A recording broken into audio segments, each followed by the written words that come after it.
Este é o canal Caminhos do Pensamento, meu nome é Rafael. E aí pessoal, tudo bem com vocês? Eu sou antipetista e especialmente antilulista desde que eu me entendo por gente. Em 2002 eu já dizia que Lula era uma farsa, pedia que as pessoas não votassem nele, eu tinha medo que ele plantasse uma ditadura no Brasil. E de certo modo eu vi que eu estava errado, o Lula não tinha aquelas pretensões que eu imaginava. Mas ele me decepcionou muito, apesar de eu não ter votado nele naquele ano, quando estourou o escândalo do Mensalão, porque ele confirmou que realmente o Lula não estava sendo sincero, que ele havia abandonado aquele ideal de pureza, de uma política honesta, transparente, voltada para o povo. Na verdade, ele havia se amoldado ao sistema. E ele já havia demonstrado isso quando aceitou fazer aliança com o PFL, que depois veio a se chamar DEM, e hoje é o União Brasil, né, que é o resultado da fusão do DEM com o PSL. O Lula colocou como vice na sua chapa o José de Alencar, que era um político desse partido. E ele já buscava ali mostrar que era uma pessoa maleável, que estava a favor do mercado, né, que não faria mudanças abruptas no Brasil. Que o interesse dele era realmente fazer que todo brasileiro tivesse ao mínimo 3 refeições diárias. Mas quando estourou esse escândalo do Mensalão, eu fiquei arrasado, porque eu vi que realmente o PT não era aquilo que ele dizia.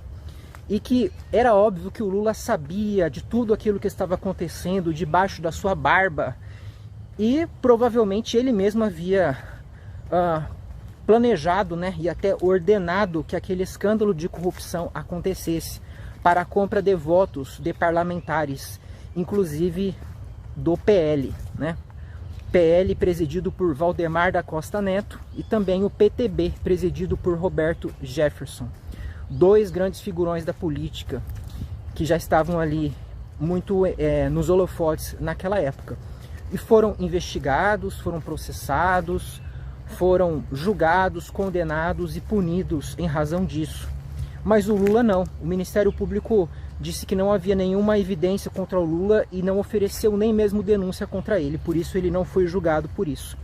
Mas ele sempre disse, aliás sempre não, no início ele falou que não sabia que isso estava acontecendo, que ele nunca havia tido conhecimento. Depois o PT foi mudando de discurso, começou a dizer que o Mensalão nunca existiu.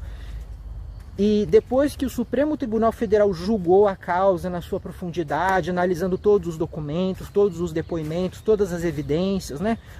Os saques que foram feitos ali no banco, ele concluiu que realmente houve essa compra de votos por parte do PT usando dinheiro público que foi desviado. E o Lula chegou a falar, olha, eu ainda quero prestar esclarecimento sobre isso, né? Eu ainda vou investigar isso aí e vou falar coisas que vocês não sabem. E a promessa não se cumpriu, porque era uma bravata, né? É evidente que o Lula sempre soube sim de tudo aquilo e ele foi no mínimo conivente com aquela roubalheira. A partir dali eu enterrei qualquer fio da esperança que eu tinha nesse sujeito, né? Eu vi que ele não era a saída para o Brasil. E isso foi lá no começo dos anos 2000, né? E eu não vou ficar contando passo a passo sobre tudo o que aconteceu, até porque seria inviável, né? Teria que fazer um vídeo de 10 horas para falar sobre como eu fui reagindo a todos os acontecimentos políticos de lá para cá. Mas o que eu quero dizer é que assim como Lula nunca me enganou, Bolsonaro também nunca me enganou. Eu acompanhei ele desde 2008, quando ele começou a ficar famoso pelo programa humorístico CQC da Band, que mostrava aquele deputado burlesco, né, falando baixarias, falando asneiras mesmo, né, no pior sentido, assim, coisas de uma pessoa totalmente chucra, né, e eles achavam engraçado aquilo. Só que ao mesmo tempo a gente via uma parte da população apoiando, né, uma parte da população se sentindo representada naquele sujeito, falando que as prisões têm que ser um local em que a pessoa sofre, né? Não tem que ser um local de buscar reeducar, conscientizar a pessoa, mas tem que ser um local em que a pessoa vai passar um verdadeiro inferno, né? Falando que se uma criança for adotada por um casal gay, ela vai se tornar gay também, e com 90% de chance de se tornar garota de programa dos adotantes, entre coisas totalmente horríveis nesse estilo, né?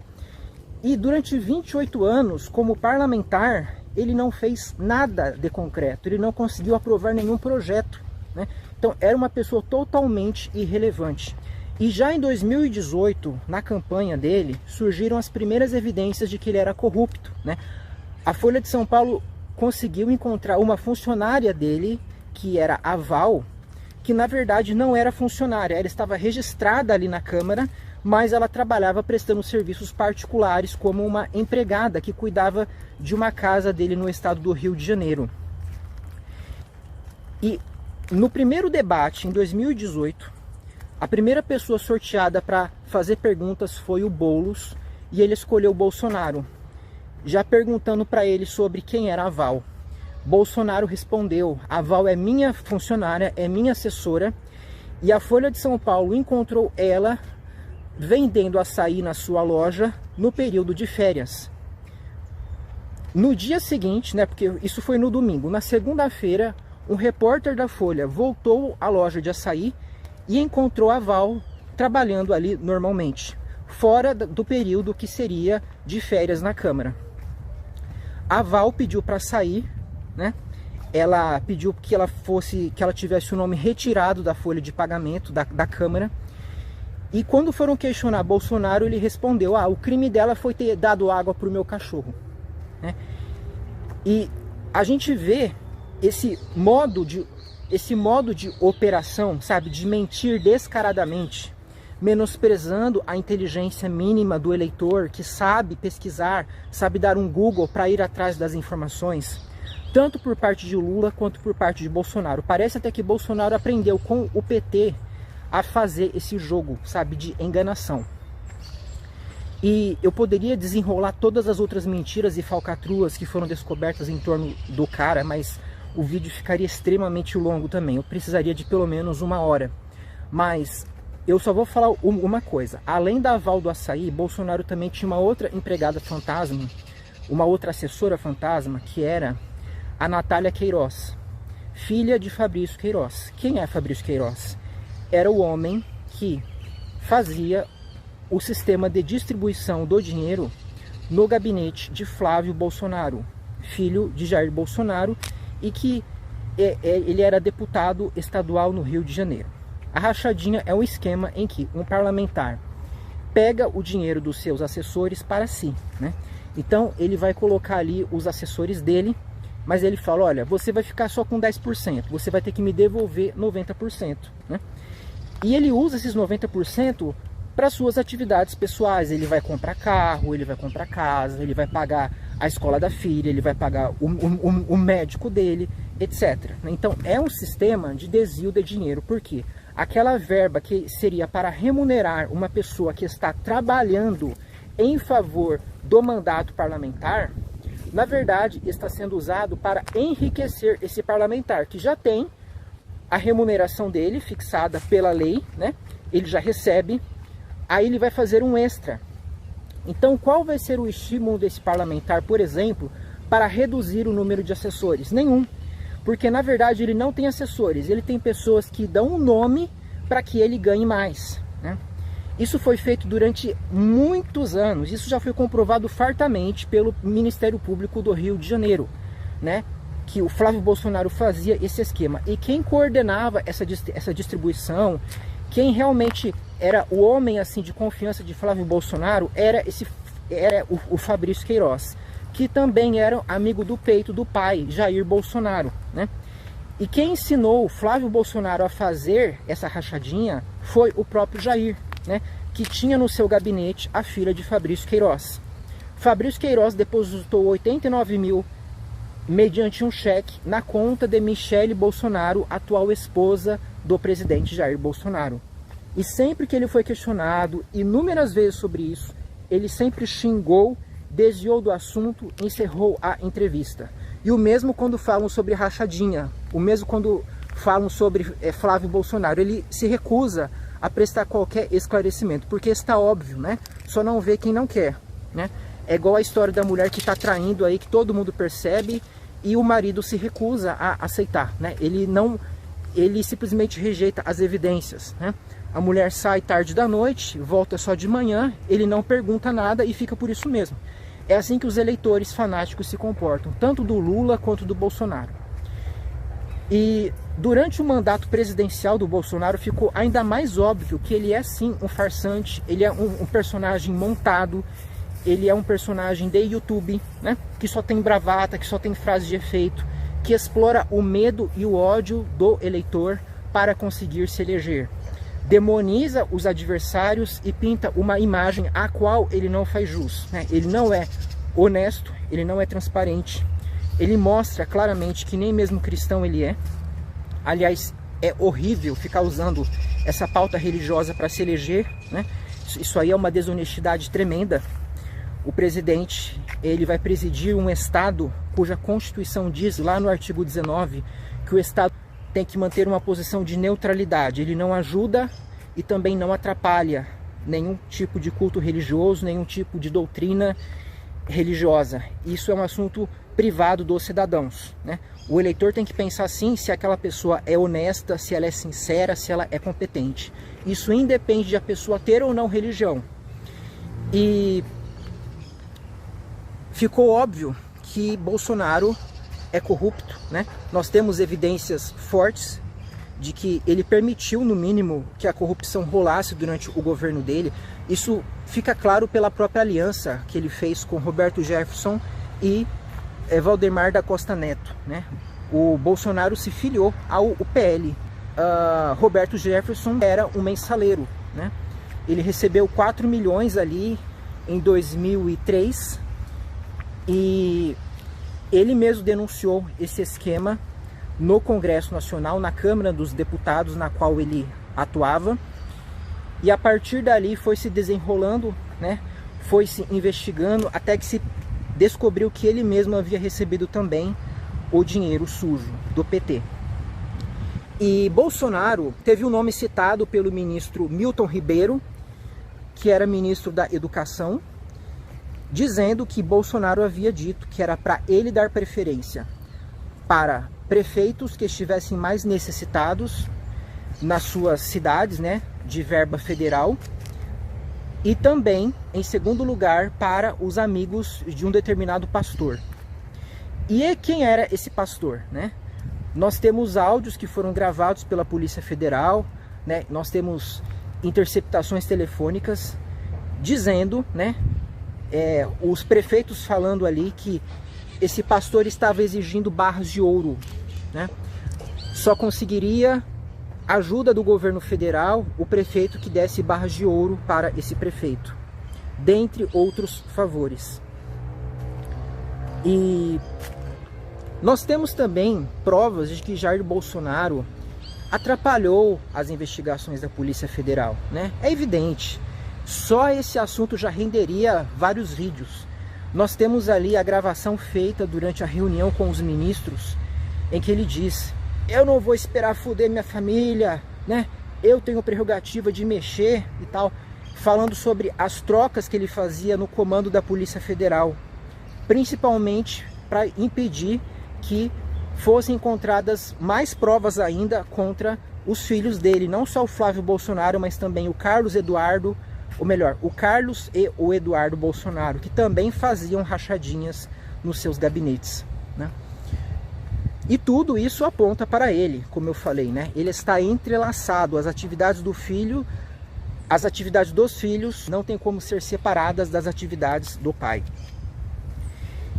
E o vice-líder do governo Bolsonaro no Senado foi pego em flagrante com dinheiro enfiado literalmente no ânus pela Polícia Federal, né? Isso foi gravado, foi filmado, foi noticiado.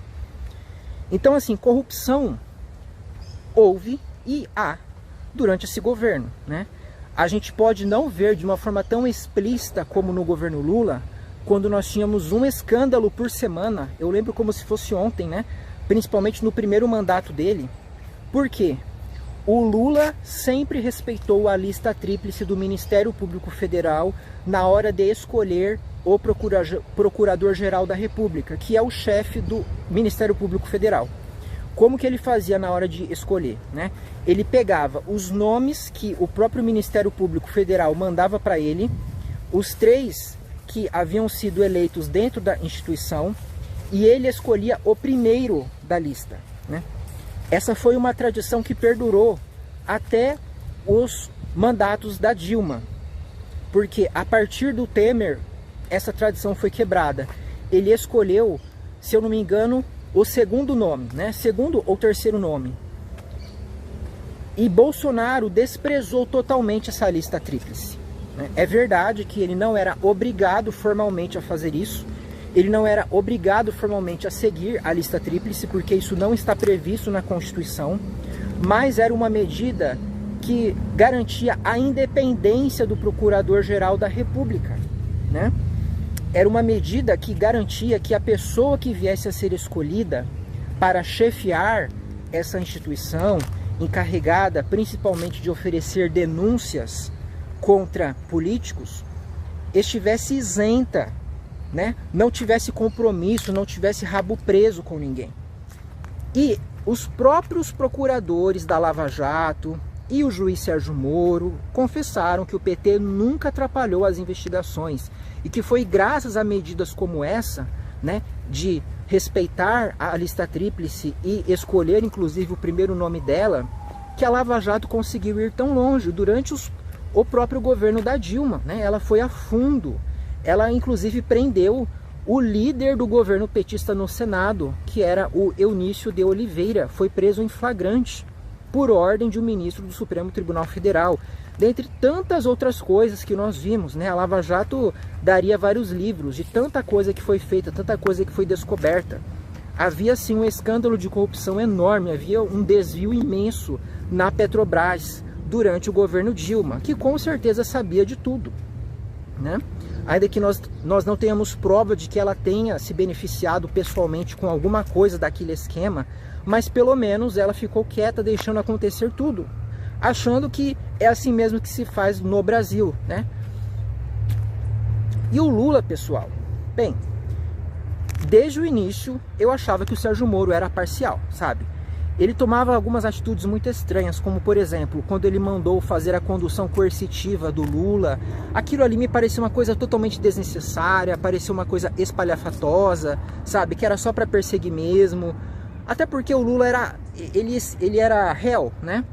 E o réu tem direito de ficar em silêncio. Então para que fazer uma condução coercitiva ali, se ele poderia ficar calado, sabe? O correto, ao meu ver, seria convidá-lo apenas, né? Dizer que ele tinha a oportunidade de prestar esclarecimentos, mas não mandar a polícia ali, sabe? Forçando ele a se dirigir até o juízo, né? Para se explicar, sem assim sem tempo para constituir o advogado, né? Para conversar sobre aquilo que seria falado, né? Então houve ali um desrespeito, ao meu ver, a essa condição, né? Do réu, que tem direito ao silêncio, né? Tem direito à assistência de um profissional, dentre outras coisas. E isso foi reconhecido mais tarde pela segunda turma do Supremo Tribunal Federal, que entendeu que Sérgio Moro foi sim parcial e portanto ele era suspeito, né? E tudo que ele fez foi invalidado. E mesmo assim, eu entendo que as provas que foram colhidas na Lava Jato demonstraram à saciedade que Lula se beneficiou do esquema de corrupção na Petrobras. Lula recebeu um triplex no Guarujá e um sítio em Atibaia, e esses bens foram construídos com dinheiro desviado dos cofres da Petrobras, tá? O investigador, que no caso é a polícia e também o Ministério Público, e o acusador, que é o Ministério Público, não precisam ser imparciais. A lei não exige isso da parte deles.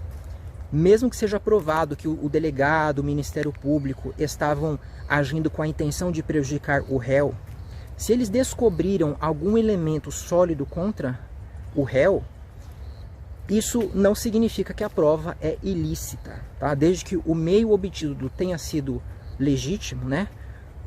Por exemplo, eles obtiveram um documento que foi precedido de uma autorização judicial, né? O juiz autorizou a busca e a apreensão na casa do réu.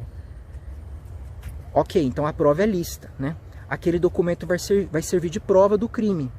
Essa prova pode ser valorada não pelo juiz, que no caso era suspeito, não deveria ter julgado, se ele estava já com a tendência, com a intenção de condenar o réu a qualquer custo. Mas nós, como indivíduos, temos sim o direito de analisar os fatos, fazer o nosso julgamento particular e até exprimir a nossa opinião, tá?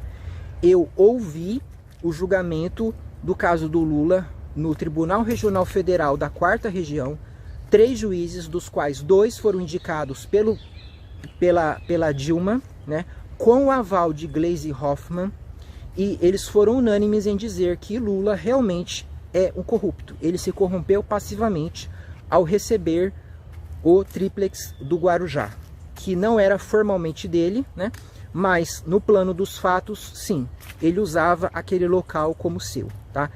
Eu vou deixar aí na descrição do vídeo links para tudo isso que eu estou falando, né?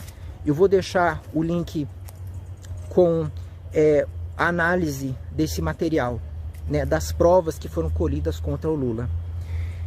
Então, pessoal, depois de tudo isso que eu estou falando, né, parece que a gente fica num beco sem saída, porque nós estamos agora aí no pior cenário possível.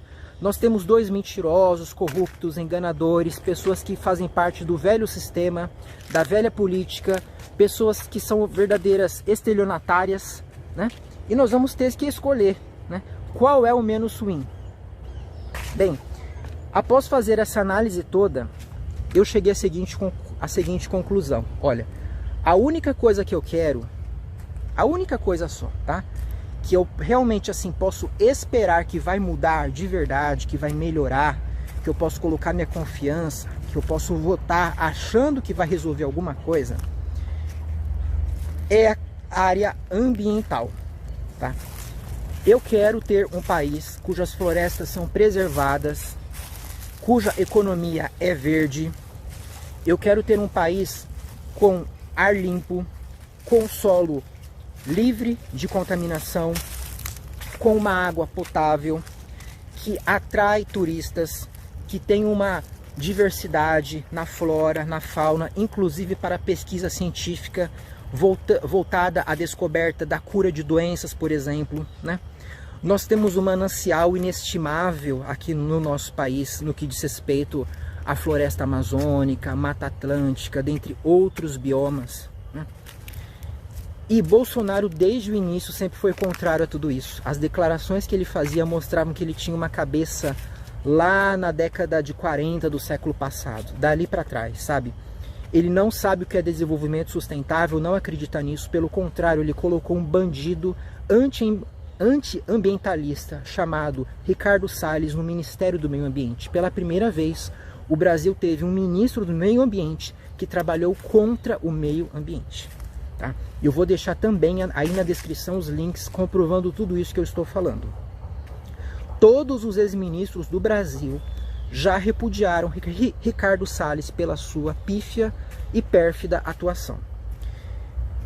Aí eu fico pensando, bem, o Lula, quando ele se elegeu, colocou ali como ministra do Meio Ambiente a Mahatma Marina Silva. Sempre foi uma pessoa ligada a essa causa, né? Uma pessoa que quase deu a vida pela preservação da floresta amazônica.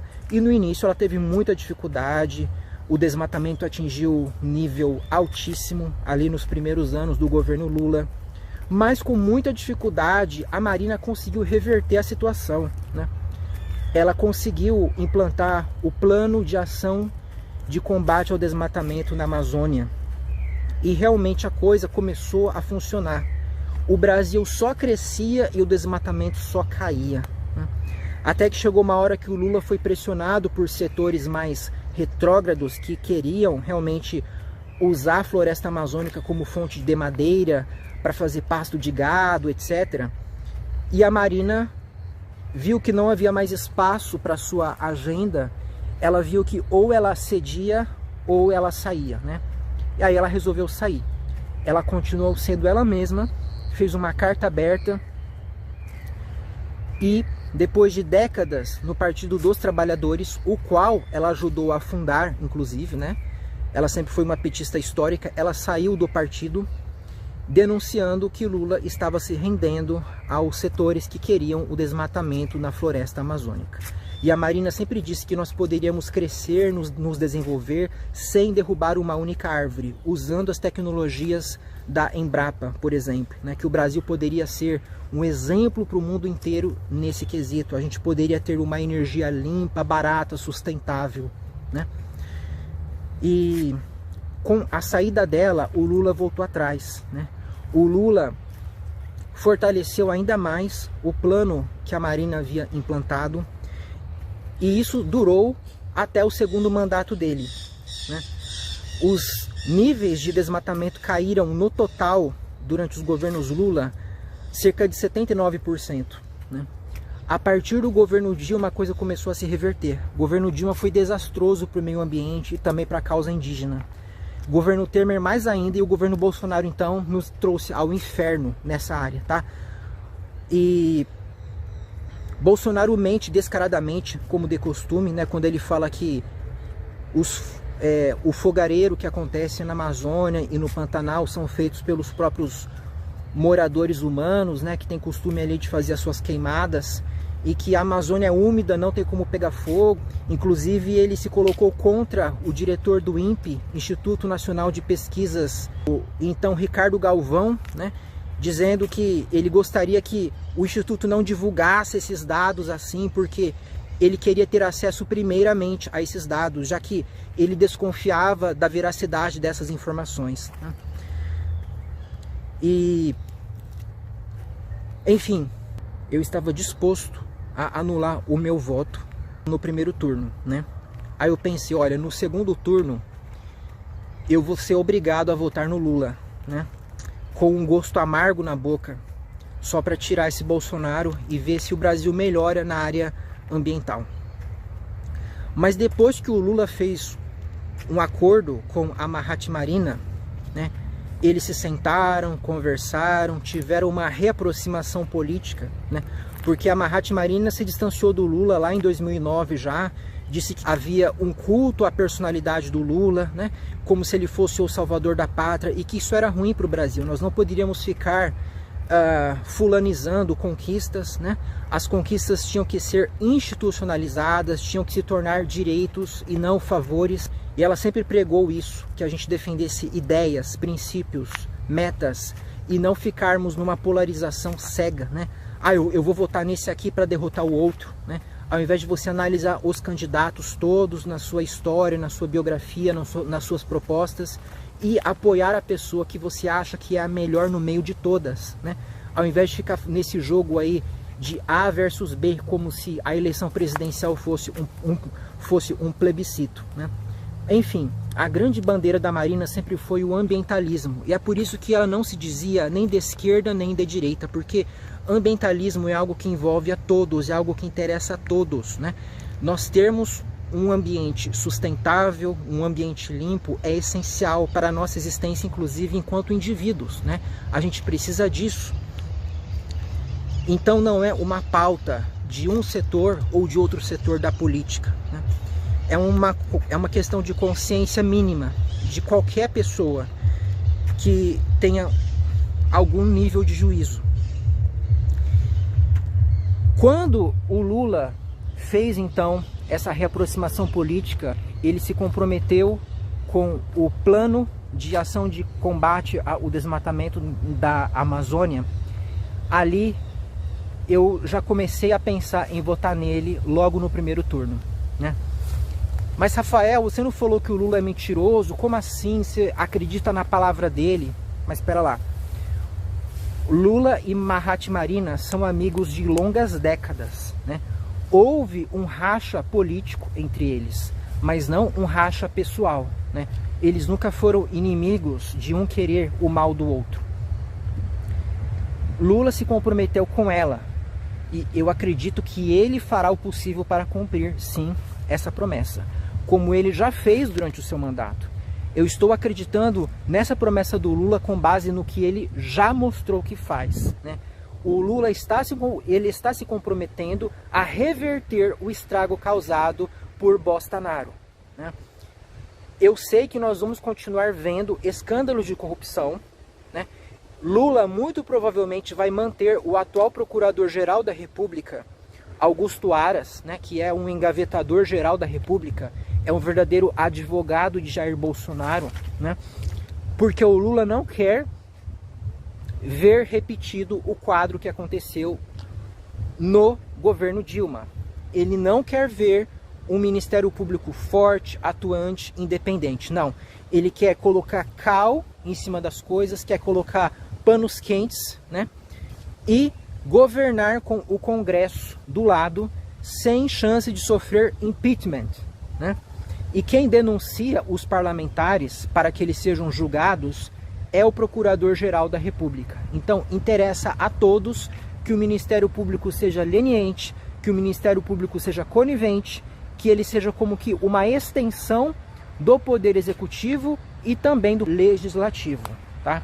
Então, para manter a governabilidade, eu tenho certeza, nós vamos ver sim muitas falcatruas e talvez até uma repetição de tudo que Bolsonaro está fazendo para impedir a investigação de si mesmo e dos seus filhos.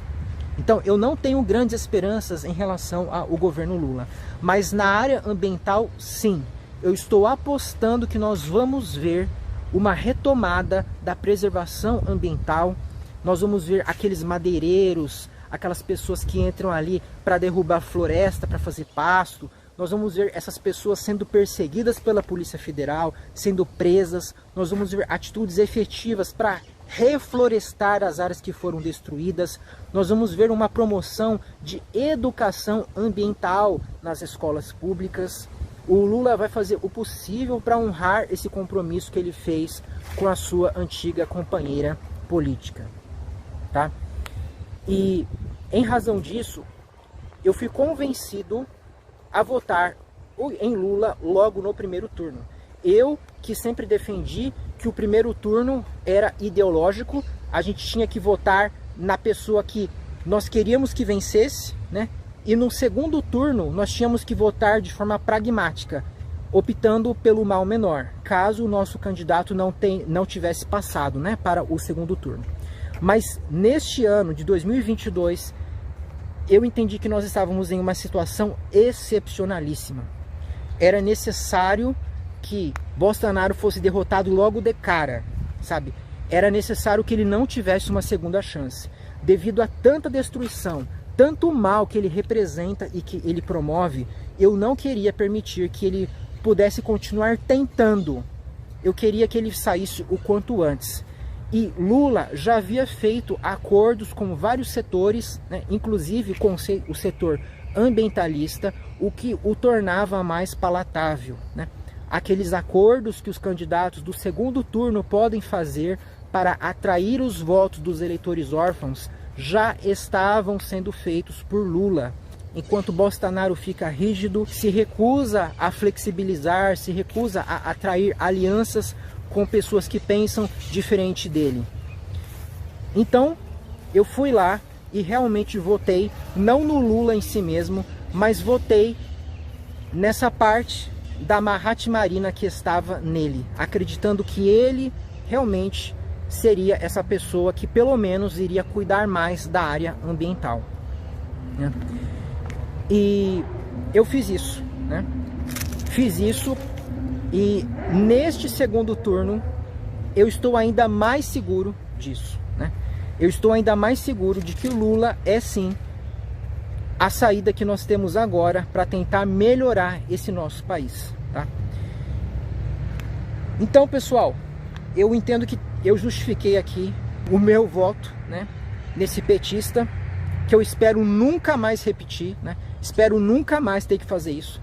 Aliás, eu nunca perdoarei Jair Bolsonaro por estar me obrigando a fazer isso, né?